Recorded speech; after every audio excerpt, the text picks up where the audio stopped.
Hi guy, welcome to the AMIGArama podcast. As always, I'm your host Lorfarius, and in this week's show we will be taking a look into Exolon, which is a Hewson game. But before we do, let's have a look at some of this week's Amiga news. First up, we have something I came across quite by accident on my usual Amiga web travels. I noticed a forum called Amiga Life has been building, quite a selection of interviews with old school Demoscene members. So you've got people from the likes of Pure Metal Coders, Lemon and Potion, to name but a few. This site covers a lot of what was going on in the early to mid 90s, and it's a side of demos that we just don't hear about because most of these people were, underground I suppose by the time.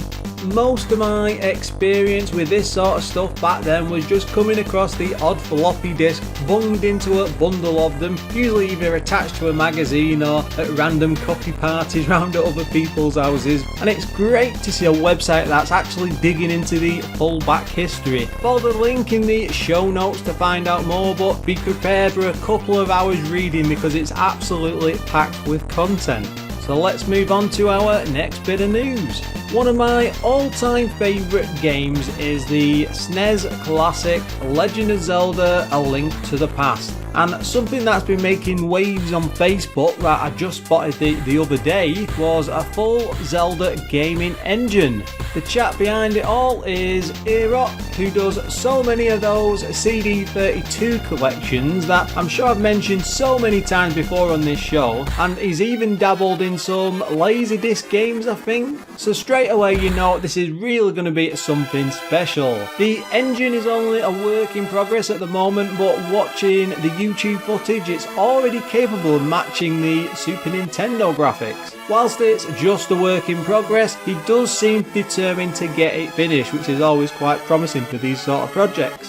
Up till now, we've only had the likes of Spheris Legacy for our own Zelda fun, but with this engine, the possibilities are endless. Imagine all those great homebrews that have already been released that could be redesigned for the Amiga. Exciting times for sure. There is a YouTube video in the show notes, so make sure you give it a view as it's really amazing stuff. This is as cutting edge as it gets for the Amiga. Well, for the games at least, to be fair.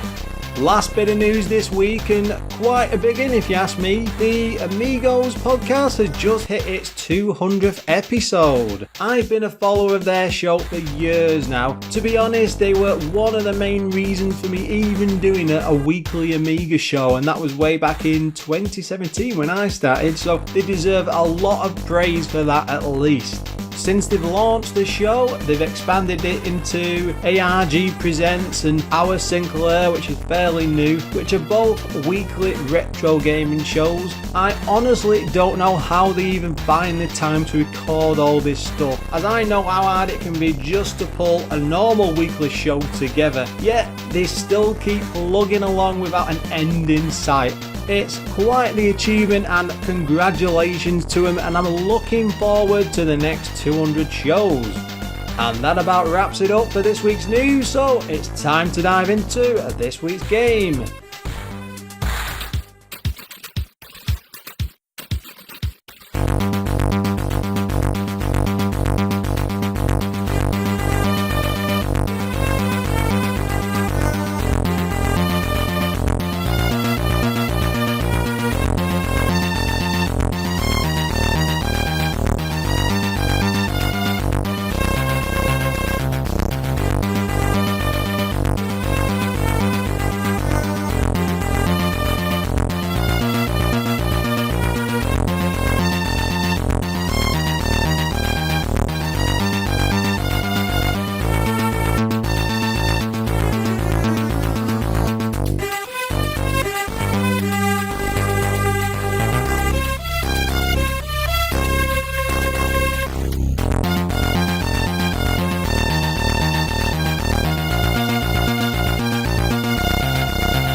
For this week's show, I've gone with Exolon by Hewson. Now, Hewson are a bit of a different company really. They were massive during the 8-bit days and it all seemed to fall apart a fair bit into the 16-bit ones until they expanded out into 21st century. I think there was a company relaunch and stuff. There's a very varied history there, but the fact is they made so many different games. A lot of these were rehashes of the old 8-bit ones with lots of 16-bit add-ons, so it makes for a really interesting company to go back and have a look at all these titles. And of course there's so many different ones and different types. You've got platformers like Stormload, Exolon, which we're going to do today. This is a bit of a run and gun shooter. Cybernoid 2, I think we did a fair bit back. Synapse is something I'm working on currently at the background at the moment. That's a general shooter.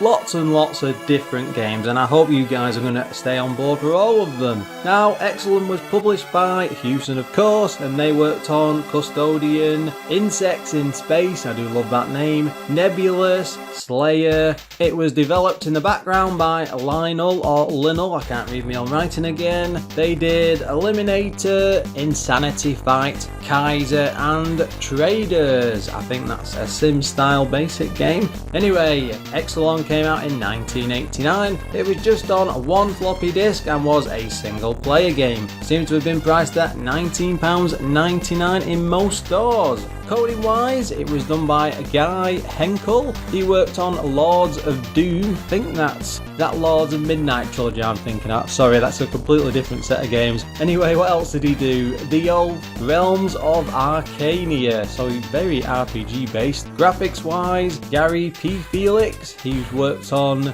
Do Run Run, that's not Mr. Do, a weird title. Future Sport, Hellraiser, Hyperdome. Alongside him was Michael Shogul. He's worked on Eliminator as well, Madlocks, Necronom, Traders as well. When it comes to the game's music, Guy Henkel is credited for the soundtrack alongside J. Dave Rogers, who only ever seemed to have worked on Exolon, so I'm not sure what happened there. Digging into the game's history a bit, as I said before really, the Amiga port is just a straight up conversion of the original 8-bit edition with upgraded graphics and sounds with what I think is changes to the original level design. I wasn't entirely sure. I did try watching the two versions side by side and I still couldn't tell, so what does that tell you about me? Anyway, Raffaello Secco, who created the 8-bit edition, has said he wasn't involved with the 16-bit versions at all, though he did appreciate the graphical updates. Whether or not this means it was a good port though is something we'll have to try and find out together. Whilst working on the arcade shooter Cop Out, Raffaello began to work on Exolon, and the two do share some arcade similarities.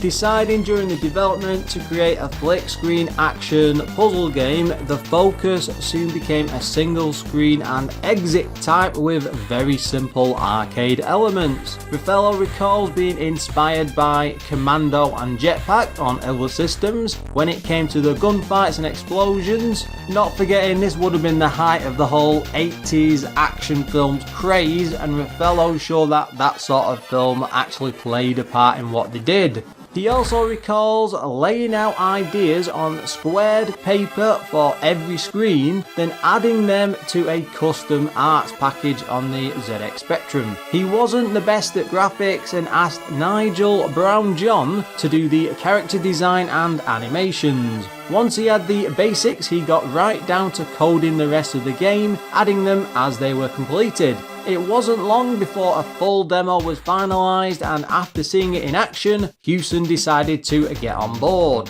I might not have explained that properly before. They were solely the publisher for this game, they were not the developer at all. When it came to the general gameplay design, Raffaello added a rocket launcher just to add a twist, which he thought was similar to grenades in other titles. After playing around with pickups, he decided that a changing room would make for a more interesting gameplay experience. When it came to things like the teleporter, he is sure the movie The Fly was a strong influence, and the birth pods are taken from the arcade game Defender. I do hope some of this game is original, it does sound a bit dodgy already. With Exolon having a single or instant death kill, if you want to call it that, Raffaello made sure that all the rooms were self-contained puzzles, and he added split screens to take full advantage of the screen size. When it came to the name, he's sure that Andrew Hewson came up with it on the fly, basically because of the main character's exoskeleton, though Andrew Hewson later said he can't recall this decision at all.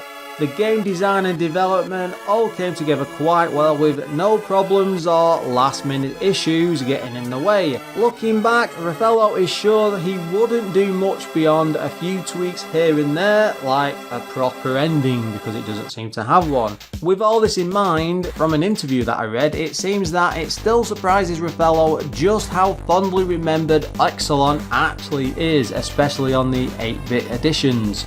There were a few ports of this, but not too many. One on the Amstrad CPC 464, Atari's STE, Commodore 64, and finally the ZX Spectrum. Now that one seems to be the game of choice for most of the 8-bit versions, at least from all the praise that I could read about it online.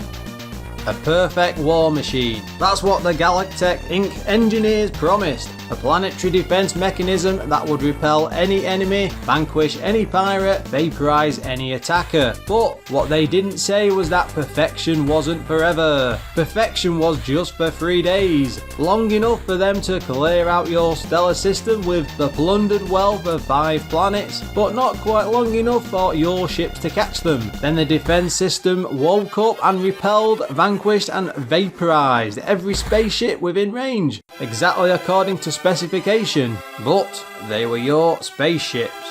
I am scratching my head a bit at that story because that has absolutely nothing to do with the game that we're going to play. I'm not entirely sure what they were thinking behind that one, but yeah, it's way off what they actually ended up with. It's actually got me checking my notes now just to make sure I've actually picked up the ones for the right game. This is a single flick screen Amiga game with no scrolling whatsoever. The opening zone places you on what appears to be a red moon with stars and a planet in the background. Vitor has a large colourful character sprite, that's the main character, which takes up a fair old chunk of screen space. His weapon of choice is a red gun that blasts laser shots in rapid succession whenever you press fire. A thin bar fills the bottom of the screen, showing off ammo, grenades, points, lives and zones. All of those are self-explanatory, but the zones counter increases by 1 every time you enter a brand new screen. Each level lasts for 25 screens, or zones as the main display bar calls them.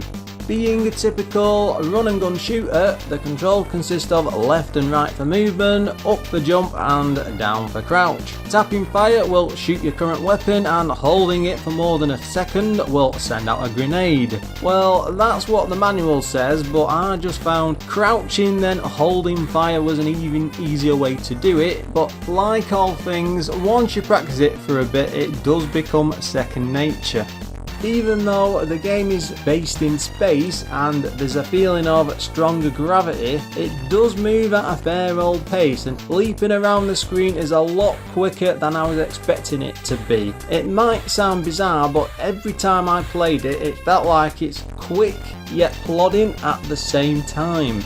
There's a total of 3 different weapons to use, consisting of the standard blaster, grenades and a hyper alloy skeleton suit, which makes you more resistant to mines as well as letting you use a double shot. This can be found in cubicles dotted around the different zones that a player just has to walk into and press up to change his suit. There are teleporters in select locations which often move you between different floors to be able to solve the current screen or move to a different section.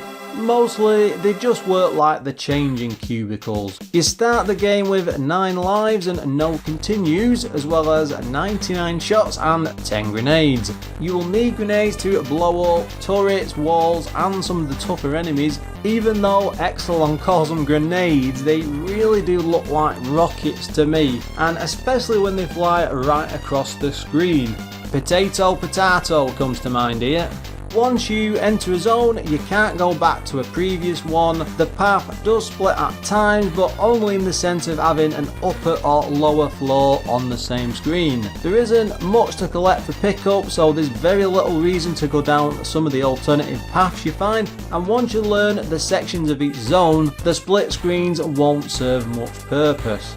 Traps fill every part of the screen with gun turrets, rockets and grenade launchers, often placing really hard to reach places. These have to be avoided at all costs, but at least you can destroy them with a quick grenade if you manage to get in close enough. There's a good range of different enemies throughout the zones, but a lot tend to move like the Medusa heads from Castlevania. Those consist of fast, high or low crazy arcs that are often really hard to dodge, so you need to watch every step forward. You can't clear a screen of enemies either, as they just respawn, forcing you to keep moving and firing at all times. The game's difficulty is off the charts. Every screen is filled with death, and the slightest touch from an enemy will take a life. 9 lives might sound like a lot at first, but they vanish so quickly you just won't be holding on to them for very long.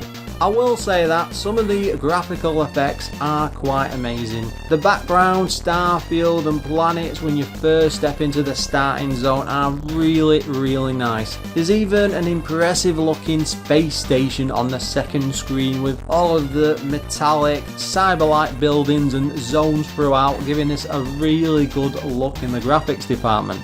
I'd really love to see how much the graphics change towards the end of the game, especially with the general designs, but I suspect no one will ever get that far, thanks in part to that insane difficulty. There are no sound effects to be heard in game, and there's no options to turn them on either. Instead, what you do get is the same tune on repeat, music looping across every single part of the game. It's actually quite catchy though, with lots of different sections to it as a tune, and it's easily the game's best feature, so no complaints there on the audio. Here's a question for you. Should I be rating these games for fun? I've only really started to think of this lately as an option because every game is different, and I'm never sure if everyone will share what I enjoy. I will say that in Exolon's case, if I had to apply one, it would be 0. This is not the type of game with hidden depths where it expands the further you go. I got nothing at all from this, so it just fails on every count of being fun.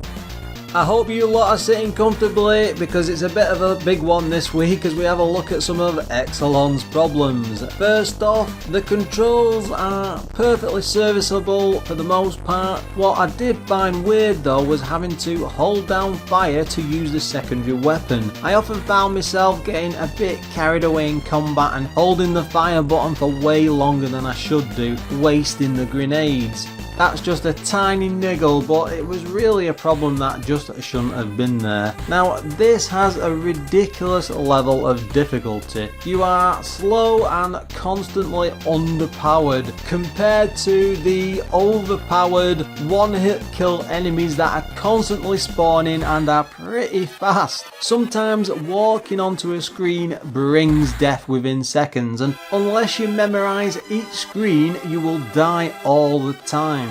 You also have to be on the move all the time. Stop for too long and this robot flies onto the screen to track you down and one-hit kill you. Some screens are littered with regenerating enemies, so it can be pot luck if you can even make it through in time. There aren't any sort of options either, let alone continues, which is a bit strange considering just how difficult all this is. There's no invulnerability in game or even a knockback when you get touched, and it's basically single hit kills every time. It means you can often lose a couple of lives before you even realise what's going on. The only saving grace is when you die, it drops you right back at the beginning of the screen you were on. Often I might add, in the midst of enemies or shots being fired at you constantly, so you will be losing lives all the time. On to the next problem. There are only 3 weapons throughout the entire game. I was really scratching my head at that because you need to step into a power-up cubicle, but all it does is give you a white suit with a double fire, and often it's just not worth bothering with because it just isn't going to last. Same can be said for the weapon counters. There's a possibility that they could run out, but with them resetting every time you die, it means there's very little reason to collect any of the ammo drops. One of the most annoying missions is there's no energy bar. Just being able to take a couple of hits would have improved this no end. Instead it's just relentless with constant deaths around each and every corner. Very frustrating and probably the worst game I've seen this for so far. When it comes to the magazine reviews, Generation 4.6 gave this 65%. I'd never even heard of that magazine, I think it's European. The only other mag that reviewed it was The One, which gave it 66%, and that was just for the ST edition. The weirdest part about the magazine reviews this time round is that there's just no magazine coverage whatsoever, and that's always going to be a worry. This did come out in 1989, so I'd expect at least a few mags to have featured it, at least in some of the issues. There wasn't even any budget re-release later on down the line, so that could be why most of the mags just missed it out completely. I'm not even sure how to summarise Exolon. Honest to God, the rage this induced when I was trying to play it properly meant I almost didn't cover it at all. I'm sure there's teeth marks on my controller and even on my Amiga case because I was near to biting massive chunks out of it. The game just outright cheats. The deaths happen far too frequently, and with no recovery time you can find yourself being killed repeatedly in the same spot by the same enemy constantly. It happened way too many times and it just annoyed me no end. Often when I find a game to be too difficult or I get stuck at a certain point, I will just wander over to YouTube to try and see what to do next or watch a decent playthrough just to get a good idea of what happens next. It says a hell of a lot that as of this recording there's very little footage or any sort of playthrough online, at least that I could find, unless there's something tucked away in some corner of YouTube I was unable to look at. Overall, it isn't a good sign though, because it means no one's been able to work their way through it. There is a little bit of help for those of you who want to tear your hair out and get through this. There's a cheat for infinite lives where you just type Ad Astra on the high score table, and the next playthrough you should be able to survive probably longer than me. Even with that cheat in place though, without any sort of an energy bar, it still remains a complete slog just to survive. This might be the first time I've ever said if you want to play this game through properly then feel free to cheat away. You will thank me for it later. Part of me is even tempted to do a full walkthrough video using the cheat mode, but I really doubt that I'd last long enough playing it through. I swear I tried my best, but I couldn't find any praise for the Amiga port online compared to the ZX Spectrum version, though it's a totally different kettle of fish over there. That's a lot more fun to play. I mean, I did try it on an emulator and it reminded me of what happened with Myth History in the Making, where the Amiga port looks absolutely amazing, you know, it's great with the graphical quality, but it felt like a real drop in gameplay compared to the Spectrum original. I found over there that the Specky version doesn't punish you repeatedly either, and I just wish that they'd made the Amiga port a lot more like that. They haven't even tried to use the same level design, so all of the layouts are different and it doesn't make for the best experience when you go back to it today. I'm complaining an awful lot about this, but there's not much good going for it. If I had to give it a plus for anything, it will be the music for sure. That fast, rapid track plays on a loop and I really didn't find myself wanting to turn the music off at any point, but It's certainly not one I'd want to add to my MP3 collection. If you want to play a decent modern conversion of this, then go and have a look at Exolon DX for Windows, which came out in 2005. Because that makes an awful lot of effort translating the original specky version with a more modern look, similar to what Rare did over on Xbox Live with Jetpack many years ago. The Amiga was far more capable than what this port offers, and I'm starting to wonder if there's a chance some 8-bit fans would want to give this one another go, at least for a decent conversion for the homebrew community. And, well, me, because this just sucks. It's a truly dire and missed opportunity. I've been racking my brain for ages trying to think of an award that this game deserves. Overall, I think Exolon wins the AMIGArama straight in the bin accolade. Honestly, just do yourselves a favour and avoid this one at all costs. That brings us to the end of this week's show. If you want to comment or make a note about anything I've said today, you can drop me a line on Twitter, which is at AmigaRamaPod, snail mail me, which is Lorfarius at AmigaRama.com, or even come along to the Facebook page, which has a very active community these days on Facebook.com/AmigaRama. We also have a Discord account. The room link is in the show notes. Before we finish for the week, we need to take a moment to thank all of the show's Patreon supporters. A lot of what I've been able to do just wouldn't be possible if it wasn't for their monthly contributions, and I am ever grateful for that. If you would like to join the show supporters or even donate, you can do so over at the main website or sign up at patreon.com/AmigaRama. And this week's big thanks goes out to 10 Minute Amiga Retrocast, Adam Bradley, Darren Coles, Graham Vebke, Glenn Milford from Casual Retro Gamer Weekly, Jason Warnes, Lawrence Giraud, O'Brien's Retro and Vintage, Pistol, Bremski, Quentin Barnes, Retro Ravi, Richard Legg, Richard Pearson, Sneff, Steve Engeldo, and Treble. Thanks for listening, and until next time, guys.